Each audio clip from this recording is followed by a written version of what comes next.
Good afternoon. It's good to see good number of altar servers. Always we like to have more altar servers. And it's good to see many of you. What a great joy every Sunday to come here and worship Jesus together as a body of Christ. We are so privileged. The liturgy here, we praise God, we praise Jesus. And the liturgy in heaven, the saints are praising God over there. Holy, holy God Almighty. So every Sunday, joining the saints, we offer the sacrifice, the Eucharistic sacrifice. We are Eucharistic people. That's what makes us Catholic, right? We are Eucharistic people. We come, we offer our high priest to his Father. So in church liturgical calendar, we have cycles every year. We use cycle A, cycle B, and cycle C.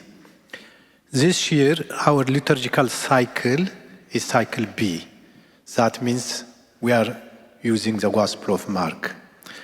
But because John Gospel doesn't have its own cycle, we take a portion of the Gospel, John Gospel, in each cycle.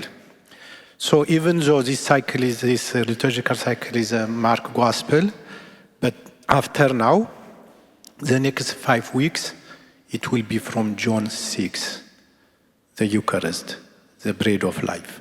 So the next 5 weeks, get ready more and more to learn, to appreciate about the Eucharist. John chapter 6.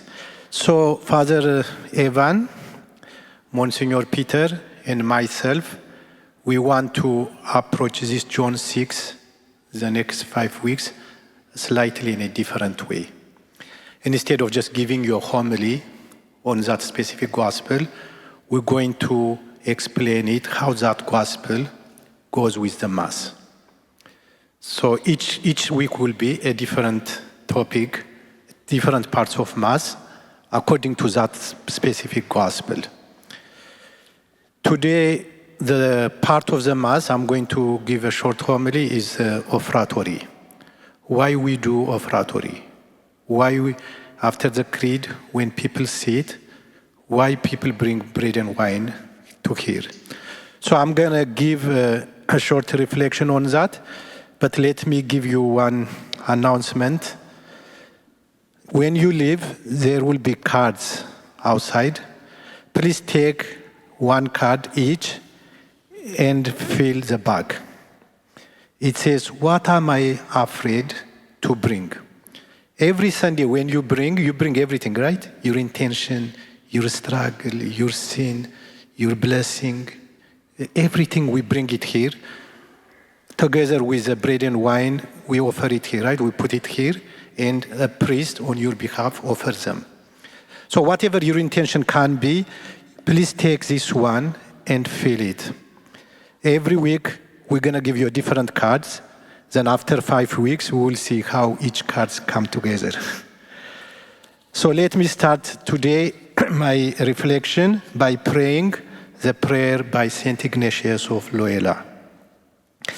Take, Lord, and receive all my liberty, my memory, my understanding, and my entire will.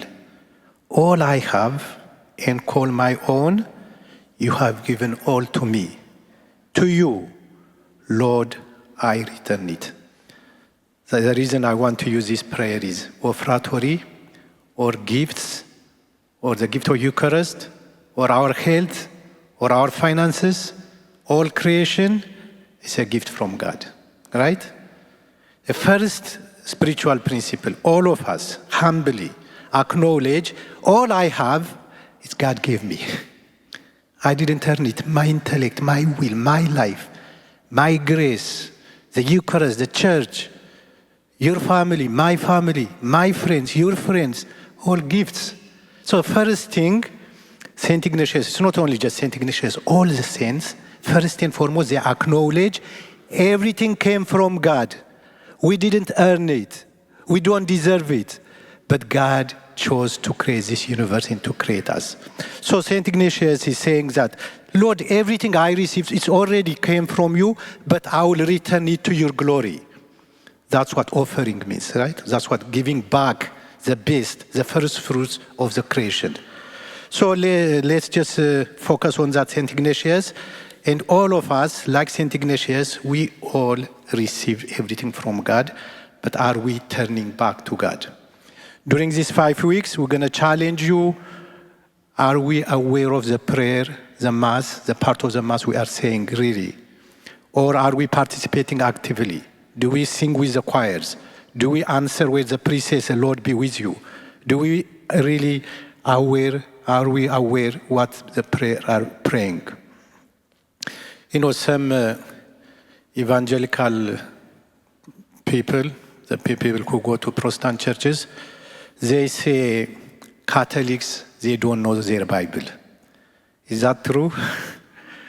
You know, if we just understand when we come to Mass, each part of Mass, what we are saying and what we are doing, the whole book, from Genesis to Revelation, is in the Mass. Because we are doing it in routine, we just say and recite it and go. But these 5 weeks are where what we are doing in the Mass. Really, the whole Mass is here. The whole Bible is in the Bible. So let us strive as we going to hear the Eucharist. Let us strive to give God our best, our first fruit. One time, Cardinal O'Malley from Boston, he's the one who ordained me. One day he was giving a talk on vocation. He was giving this talk to high school students. So after he gave all his talk, give your life to God. Give whatever you give to God. Then he finished his talk on vocation, and he asked the students, do you have any question for me? Then one student raised his hand. He said, yes, Cardinal, if I come to seminary, can I bring my girlfriend over there? Cardinal said, over where? Over seminary. Cardinal said, no, when you give your life, you give entire of your gifts, your life, or whatever your talents, or your money. You tie it with God. You don't bring your girlfriend to seminary. You know what the student said to Cardinal O'Malley? If I don't bring my girlfriend over seminary, I will come to seminary when I am old. When I marry and my wife dies, then when I get old, I will come to seminary. You know, we don't give God leftover. We don't give God the old one. Or we don't give God the worst part. We give our best, right? That's all about tithing or offering or bringing of bread and wine from there to here. So let's see today's first reading. A man came from Baal-sheba bringing to Elijah, the man of God, 20 barley loaves made from the first fruits, right? He brought the first fruits. God gives everything and he expects us to give the best part of us. It can be our life, our money, or our talent. 20 barley loaves made from the first fruits and fresh grain in the ear. Elijah said, give it to the people to eat. But his servant objected. His servant thought, this is just a little bit. How we're going to feed all these people? You know, don't limit what you have. As long as you give God the best you have, he knows how to multiply.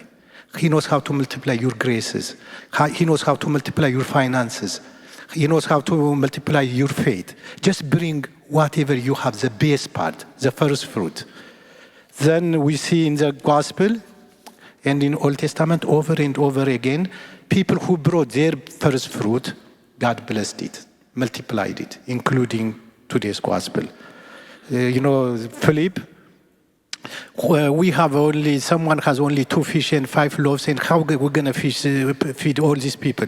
Jesus said, just bring what you have. Just give me what you're best. Let me multiply it for you.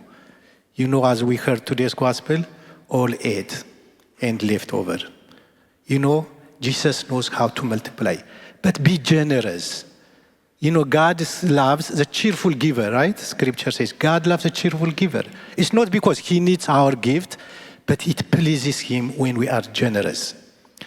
He is so generous.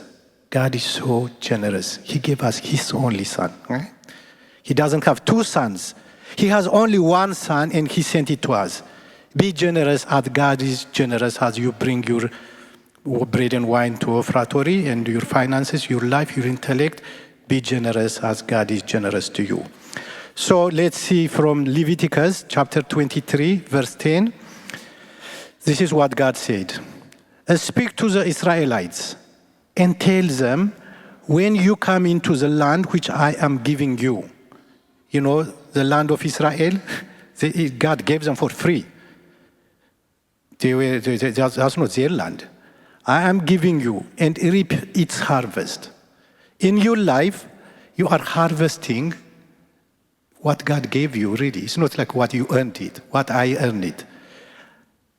Speak to the Israelites and tell them, when you come into the land which I am giving you and reap its harvest, you shall bring the first fruit of your harvest to the priest and let the priest offer it to God. That's what exactly we do when you bring bread and water here to the priest. We accept it from you, all your intention, all your gifts, we offer it to God. Number 2, in Hebrew chapter 11, verse 4, by faith, Abel offered to God a sacrifice greater than Cain's. Through this, he was attested to be righteous. Abel brought the first fruits of his labor, the best part. You know, God accepted Abel's gift, not Cain. Why? When you give it with your heart, cheerful heart, then God accepts it. In Mark chapter 12, verse 44, the poor widow came and put into 2 small coins, worth of a few cents. Calling his disciples to himself, he said to them, Amen, I say to you, this poor widow put in more than all the other contributors to the treasury. Why this poor woman's gift pleased God? It was from her heart. As long as we bring what we have, the first fruits, and offer it to the altar, that's what God wants. So when we bring the bread and wine, we bring them here, right? What is the priest is praying here in silence? If there is no music out loud, blessed are you, Lord God of all creation, as the priest holds the host. Blessed are you, Lord God of all creation, for through your goodness we have received the bread we offer you. We receive that bread, right? He's the one who gave us. He's the one who gave us the wine and the bread anyways, from the beginning. But from what we received, we return back to your glory. We offer it up to you. Blessed are you, Lord God of all creation, for through your goodness we have received the bread we offer you, fruit of the earth and work of human hands. It's our labor. We are offering back from the fruit of our labor. It will become for us the bread of life. That's the secret of giving, offering to God. One of my best friends from Boston, he has a radio station in the whole country. He tells the people on the radio, people, you want to have more money in your checking account? He says, take out some money from your saving account and tithe it with the poor. That's how it works in spiritual life. The more you give, the more you receive. You know, I have never seen a selfish person who is happy. I have never seen a selfish person who is joyful. The more we become generous, God actually multiplies that. So again, we take the wine after we bring it here. Blessed are you, Lord God of all creation, for through your goodness we have received the wine we offer you. The wine you already gave us, but now the best of our life, the best of our gifts, the best of our talents, the best of our blessings, we offer it back to you through this bread and wine. It's a mystery. This prayer, the blessed are you, Lord God of all creation, that's a Jewish prayer, right? Basically, that's what they are praying when they offer the sacrifice. So we are so blessed if we understand the parts of Mass. If we don't understand the part of Mass, I can assure you we will have difficult time to understand Scripture. Next week, topic will be the Word, as we preach the Word of God, how it alongs with the Eucharist. But today, let us focus and ask ourselves, shall I give God my best life, my best gift, my best talents? Then if we do that, it pleases God. So Lord Jesus, as we follow you, and also Lord Jesus, help us to give our best part of us to you. Especially Lord Jesus, ask these young men and women to give their life to you. We pray this in Jesus' name. Amen.